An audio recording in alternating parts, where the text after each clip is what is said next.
Alright, good morning everyone. Today I'm going to put together a little video on one of my other air conditioners that I've had for a couple seasons and haven't put up a video of it yet. Today's our first truly hot day of the year. It's going to be close to 94 degrees outside, so it's warming up pretty quick and it's time to install the upstairs air conditioners. Today will be our 1994 Amana 6700 BTU quiet zone air conditioner. The upstairs here, it's a Cape Cod style house, so the upstairs rooms are essentially in an attic, so to speak. So it gets fairly warm up here fairly quickly. I do have functioning air conditioning, central air. Got a 3-ton carrier system, probably going on almost 20 years old, but it still works very, very well. However, being upstairs, it gets hot up here much quicker than it does downstairs, and the downstairs stays extremely cool. Most of the summer, got a lot of big trees outside, a lot of shade, so the downstairs will stay very nice, but then the upstairs will be, at least 10 degrees hotter. And to keep the upstairs cool, you're freezing your what's off downstairs. So it was just a lot simpler just to get some nice vintage units and restore them and put them upstairs just to take the edge off. So let's get back to our subject at hand here. Again, 1994 Amana Quiet Zone air conditioner. This is a EER of 10, 670 watts. I'll show the data plate here in a couple of minutes. If anybody's seen any of the Amana units of this size on YouTube videos, they'll instantly recognize pretty much what it looks like. Coils in a real nice shape there. The difference on the quiet zone units from the standard previous units was there's no vents on the right side of the unit, and that is because the compressor, which basically hides right here, is enclosed in a sound blanket and sheet metal kind of enclosure, so it's essentially sealed, which gives it the name quiet zone because it takes out that kind of compressor buzz that the rotary compressors typically have. It's a Matsushita rotary, so it's got a good compressor in it. People have commented in the past that the compressor is going to burn up because it's enclosed and whatnot. When I had this apart to clean it, the compressor, there was no discoloration, there was no heat damage to any of the wiring or anything. It runs about as cool as ever. Rotary compressors are cooled by the returning suction gas as it goes through the compressor after compression. So they're essentially cooled by the freon passing through them. For the vast majority, they're cooling. So unless you're running it in very difficult conditions, very low suction temperatures or high head pressures, the freon flow through the compressor is basically the cooling that's needed.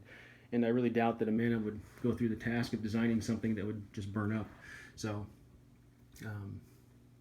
this one, again, it's going on 26 years old and it runs beautifully. So I'm going to take the front panel off here. Just clipped off the bottom and then it lifts off. And the filter just is just a single piece of foam hanging on a couple of small pegs there. Here's our label. The bottom part's cut off with the BTU rating, but it's a 6700 BTU. It's got a 94 serial number on it. It's got the mechanical switches. These aren't touch switches, so they do tend to kind of get kind of flaky after a while. The plastic starts to crack and degrade, but as long as you're kind of gentle with them, they hold up fairly well. And then you're just your typical thermostat. And then vent control, individual 4-position louvers. There is no vertical adjustment; these are fixed.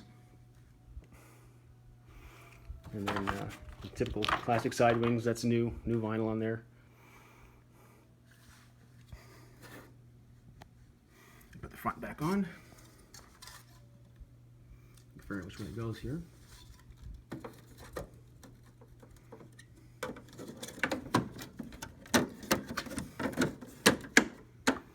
All right. Before we put it in the window, I just thought I'd give it a quick startup inside. You can kind of hear how muffled the compressor is within its sound enclosure. Like I said, it makes a pretty significant difference. So I had to slide over here a little bit so I could get to the plug. But hang on here and I'll spin the phone around and get you guys a startup.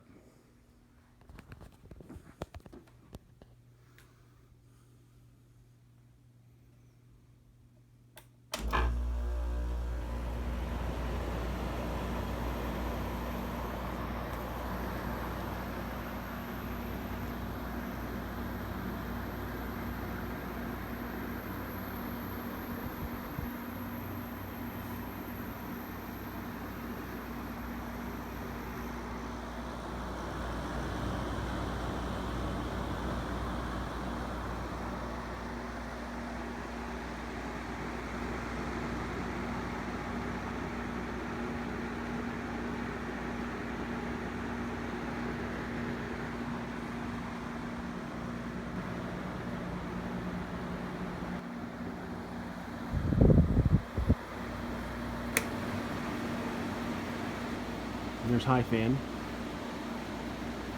Still a very quiet unit.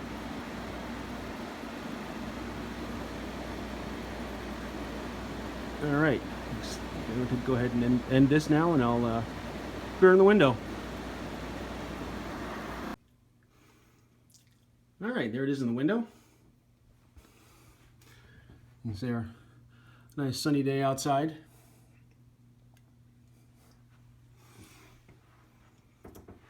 Normally I take just some like blue painter's tape or something and you just seal up the edges of the side panels. Just keeps any little gnats and whatnot out. When I have this set up to run during the summer, what I'll do, because considering this one does not have a energy saver switch, so like I said, I don't set it up very cold. Maybe normally 76, 78 degrees is where it's set during the day, just to, again, keep the edge off from getting too hot upstairs. I have it plugged into a outlet thermostat that's programmable. Right now it's 73 in here and it's set to 76. You can see that. It is on cool setting. But it is programmable. It does heat and cool. You can set days, weekends, day and time. And it's got a hold setting, which it's set to right now. It's just on a temperature hold. So it's essentially the functionality of a standard programmable wall thermostat. And it's got your instructions on there. And then it has a temperature probe on the back of it. And then just plugs into the wall. And then you plug your heater or air conditioner into the front, and away it goes. It also does have a on and off switch. Basically it's an override disable, so you can turn the unit off when you don't want it to run versus unplugging it. All right, we've got her installed. Got her hooked in directly to the wall right now. We'll put the thermostat in line a little later on. We'll go ahead and fire it up and let it run. Got the thermostat turned up all the way. Go to low cool.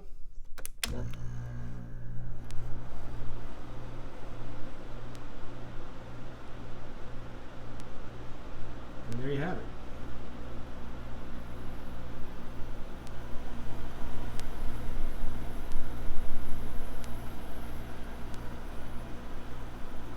Go let it run for a few minutes here, and I'll run downstairs and get my thermometer and see how she's doing. All right, change of plans.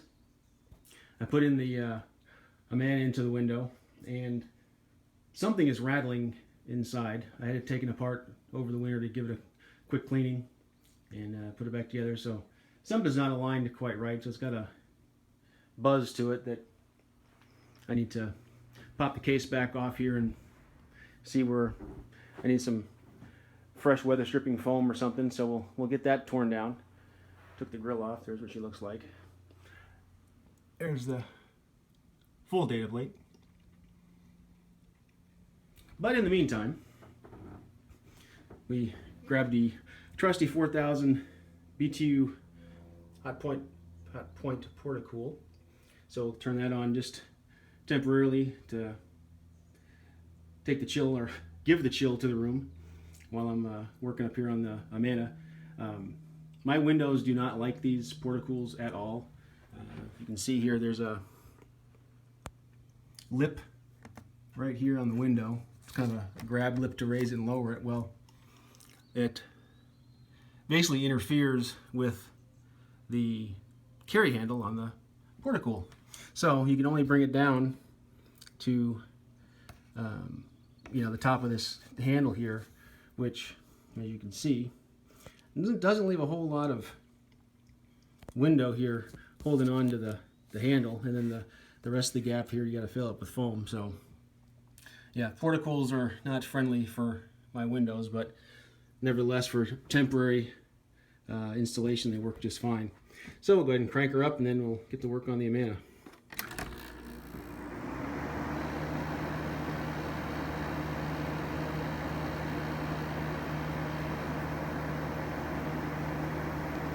Sounds just like a portacool.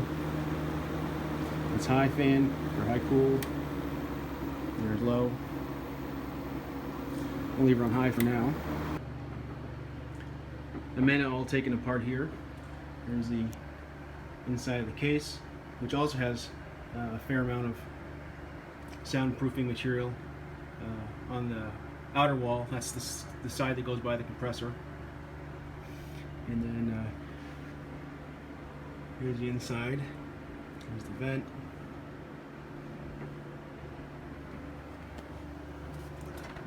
Case down there.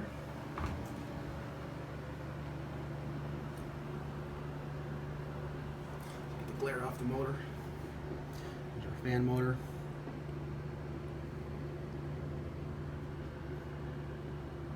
Let me read that. Here we go. That's Emerson motor.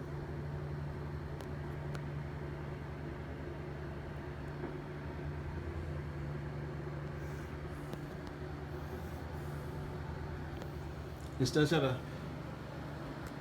a case drain plug, which I've reinstalled because it's a little too far forward to really drain the water out fully. Quite a bit still collects in there. So, as many of my other machines, I've drilled a separate hole at the back corner to drain.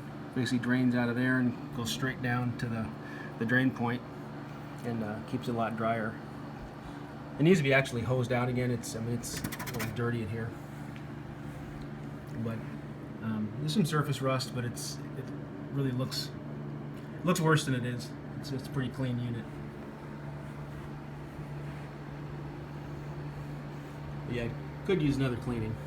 So the compressor is in this sound blanket, and it's enclosed all the way around with a sheet metal box. As you can see, so that does absorb a very large proportion of the sound. And then inside is the compressor. And it is a Matsushita compressor. You'll see the label down in there, you really can't, but however, this foam material is a lot worse condition than when I cleaned this the first time a couple years ago. This stuff is really coming apart. So I think I'm going to attempt to make a new blanket for this. I have this material, this exact sound enclosure material, from a company I worked at probably 20 years ago almost now. It was for something we were experimenting with on one of our products as a sound blanket, and I've got a small roll of this material that's in better shape. It's still fairly old, but it's not degraded like this. So I think I'm going to try to pull this blanket out of here and then lay it out and make a pattern and see if I can replicate it more or less and make a new one before it kind of completely disintegrates. So we'll kind of go from there. I was checking the compressor. I had it running for a little while, and it's hot, but not so hot I can't put my hand on it for 5 seconds or so. It's probably 110, 115 degrees Fahrenheit. So this is warm, but not terrible. So I'm not too concerned about it. What was buzzing, I'm really not sure. I do notice I've got some weather stripping coming loose here, so it might have been buzzing there, or maybe along one of the sides of the case or something. So, but we'll get busy on the blanket so I can strip this old foam out of here without making a complete mess, and we'll go from there. Stay tuned. All right, we got the Amana partially torn down here. I've got the 3 pieces of foam insulation sound blanket taken out. I got there's a top flap, there's one of the kind of the rear piece, and then the main wrap that goes around on the inside. I've vacuumed all of the, or most of the foam off. It just kind of crumbles off and makes a real mess, as you probably know from foam. And then we've got the compressor loosened up, got the 3 bolts removed. There's another blanket that sits underneath that I've taken out for now. And then you can see down, kind of all the way down in there, the kind of the bottom lip here of this shield here is fairly heavily corroded. That was from the original owner's use of this machine. When if you let the pan fill up pretty much all the way to the drain holes, and depending on how you have the unit sloped, that shroud will actually sit focus in the water there. You can see kind of how it would be right at the kind of bottom edge of the water trough. So it just kind of basically gets water in there. The foam blanket holds the water, and then it just sits there and kind of rusts. So it's kind of rough shape down in there, but not a problem with the drain hole mod.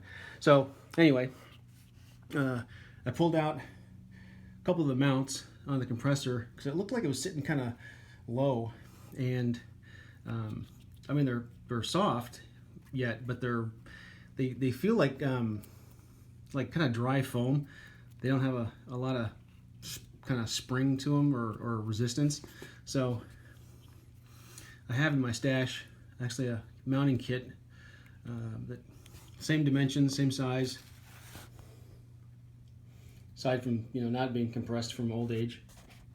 So I'm gonna put these in. I don't know how I'll get to the back one, but we'll figure it out, and see if we can get the compressor to sit up a little higher. I think it was some of the issue with the vibration, maybe just the mounts are sagging too much, and letting the compressor kind of sag down. Maybe the lines were vibrating or something in here. So we'll get that squared away, and then we'll start making our new blanket pieces.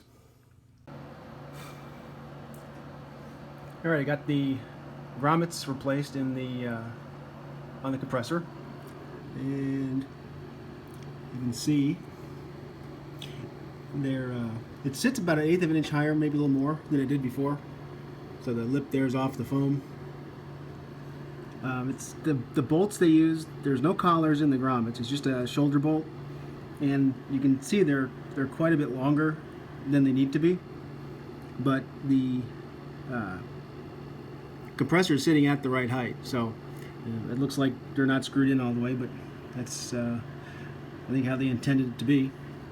So we're good to go there. Everything's sitting nice and pretty like it's supposed to be.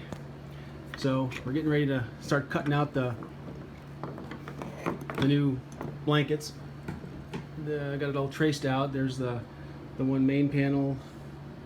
There's the little top flap, and then There's the second panel. Like I said, I've had this material for, it's got to be, like I said, close to 20 years. It's just left over from a prototype project we had at work, and I've used some of it for building some speaker cabinets, you know, line the inside, glue it in, but it's just a foam glued to a kind of a heavy kind of a mastic sort of vinyl sheet, and the stuff is heavy. It weighs quite a bit for what it is, and you can see the kind of, you know, the raw edge there where it was glued together when they manufactured it. So, but this foam, it's been stored well and kept in a good environment, so the foam's in good shape. So we'll get some new pieces made up and should be good for another 20 years or something. All right, stay tuned.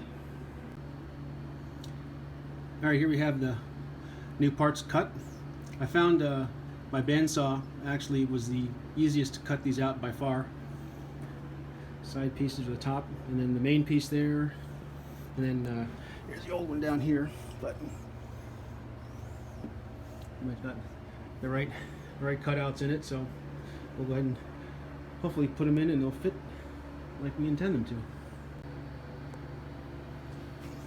Alright, got the sound blanket installed. This fits fairly well.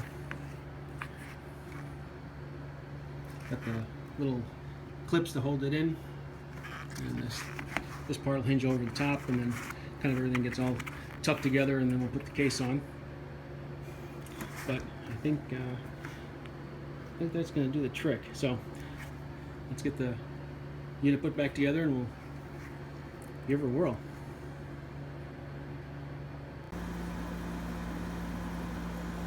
All right, welcome back. We've got her installed. Running on medium speed.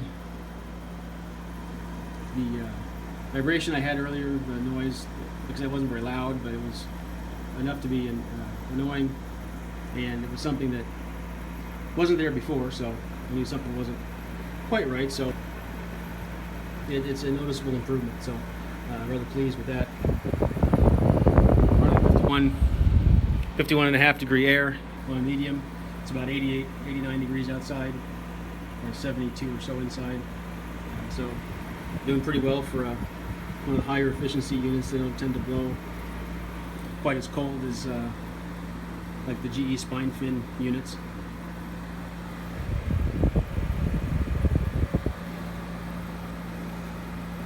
But running real well.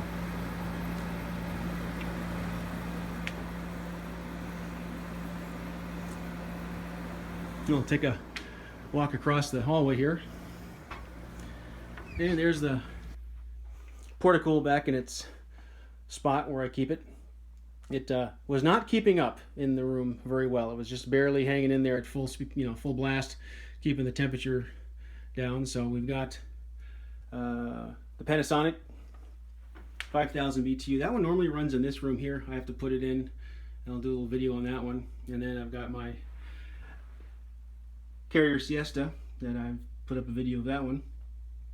So we'll get one of those in the window.